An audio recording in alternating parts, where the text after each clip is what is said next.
How to not go to school. Parsley Mimblewood saves the world. By Mike Ford, illustrated by Rebecca Sampson. Chapter 1. How to not go to school. Sunday, 29th of March, 2020. I'm very good at not going to school. I've done it every single day of my life. First, I wake up and get dressed and feed my animals.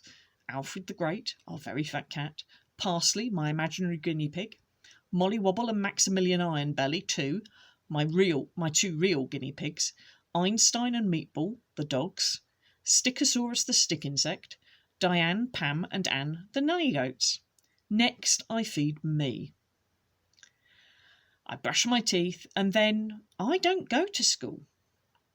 For some of you, it might be a little more tricky. You've been going to school for so long that it's seeped into your bones.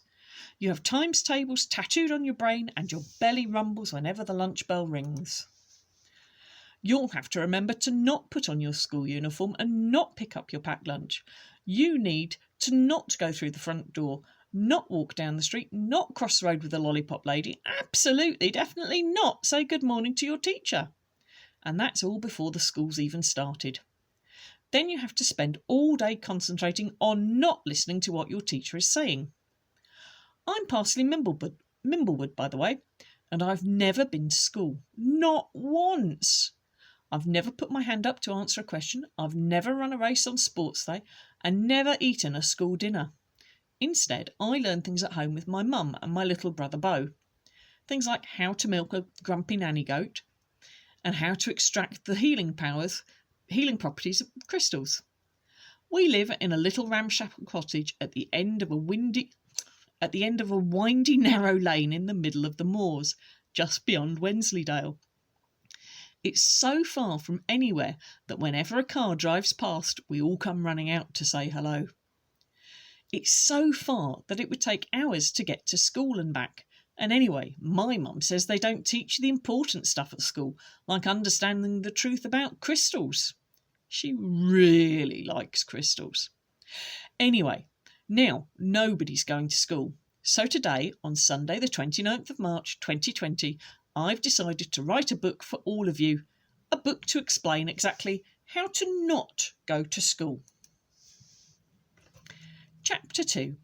How to care for your grown-ups. Monday the 30th of March 2020. This morning I was woken up by a dripping sound. Our roof has a lot of holes in it because our cottage is really old and tumble down. And when it rains, we have to gather up all the buckets and bowls and bottles to put underneath the drips. I don't mind the dripping because it makes our house sound like a deep, dank cave. And when we're all stuck inside together, everyone starts to go a bit crazy. By the time I got up, Bo had already knocked over 3 bottles and spilt a bowl of Cheerios across the floor. I had to hop between the shrinking islands of dry, crunchy cereal to avoid my slippers getting covered in soggy Cheerio mush. Bo was being a very good boy because he was already cleaning up his mess by picking up and eating the dry Cheerios from the floor. I poured myself a bowl, but before I could get the spoon to my mouth, Mum had rushed in shouting things like, "Don't let your brother eat food off the floor! Where's my phone charger? Ah! I've got mush on my slippers!"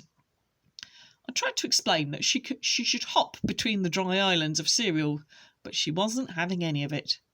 By then her phone was plugged in and one eye was glazed over her screen, whilst the other eye was glaring at me, even though it was Bo's mess. After a few minutes she tore herself away from the screen and sighed, "I think we've got a serious case of cabin fever." Cabin fever is what happens when we all feel cooped up from being trapped together in our little house for too long. And as soon as someone says cabin fever, we all start singing "I've Got Cabin Fever" from Muppets Treasure Island. We've had cabin fever so often that I've learned all the words and can do all the voices. Unfortunately, Bo hasn't learned all the words yet. He only knows I've got the cabin fever line, and in fact he thinks I've got a gabba geeba, and Mum and I cleared up the cereal, but Bo was still singing Gabba Geeba again and again and again, and Mum had gone back to her phone. So I thought I'd go and feed the animals before cabin fever got any worse. Whilst I was feeding the animals, I made an incredible discovery. Looking after animals is just like looking after grown-ups with cabin fever. Grown-ups are like dogs. Just like dogs, grown-ups must be taken for regular walks, otherwise they start pacing up and down the house and muttering to themselves.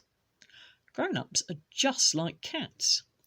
Our cat, Alfred the Great, is on a special draconian diet from the vet because he eats too much.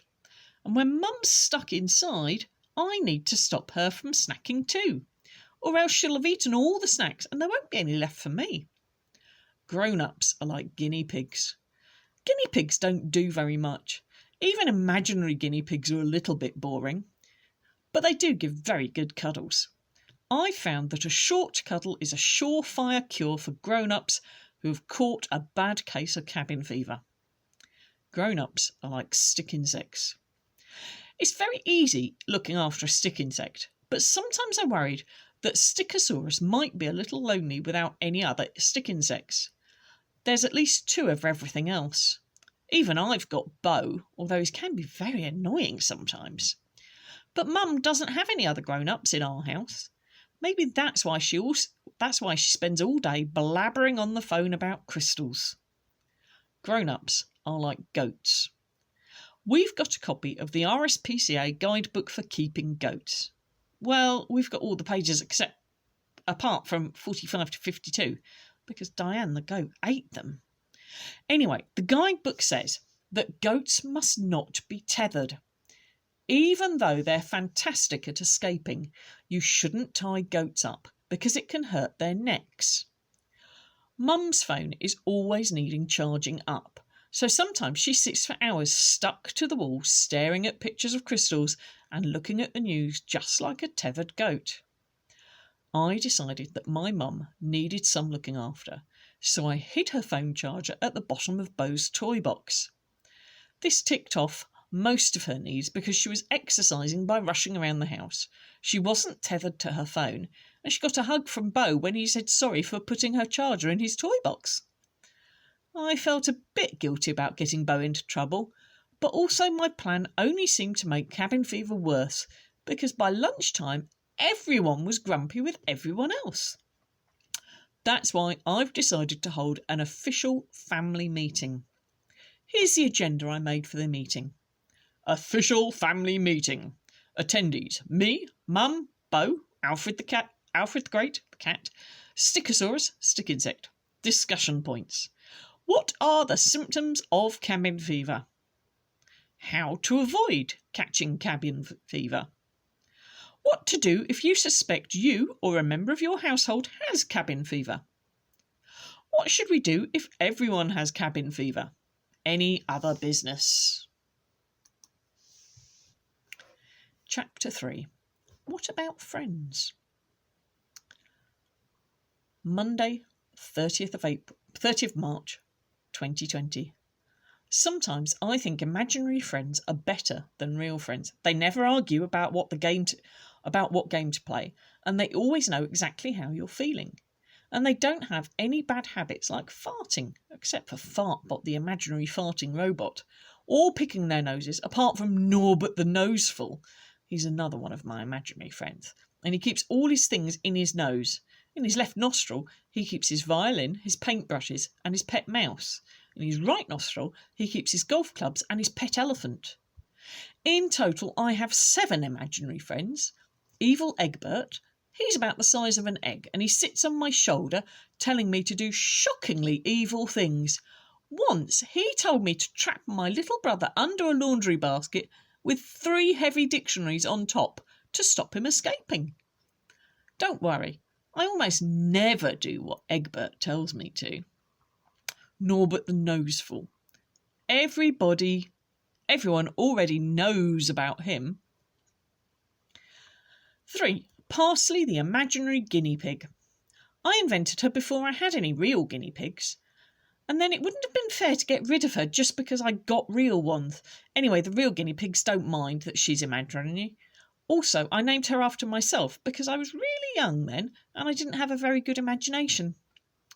4. Pom Pom the Ninja. He's an imaginary ninja who looks after the imaginary unicorns at the end of my garden. Sometimes the other ninjas make fun of him for liking unicorns so much, but he doesn't mind because unicorns are awesome. They eat fairy dust and poop rainbows. 5. Detective Inspector Dracula, a vampire who is a detective. Quite a lot of the time, it turns out that Detective Dracula was the murderer as well as the detective, which makes everything a bit awkward. 6. The Reading Dog. The reading dog is one of those big, shaggy brown dogs who just loves books. He loves nothing better than to snuggle up and read my book over my shoulder. 7. Fartbot.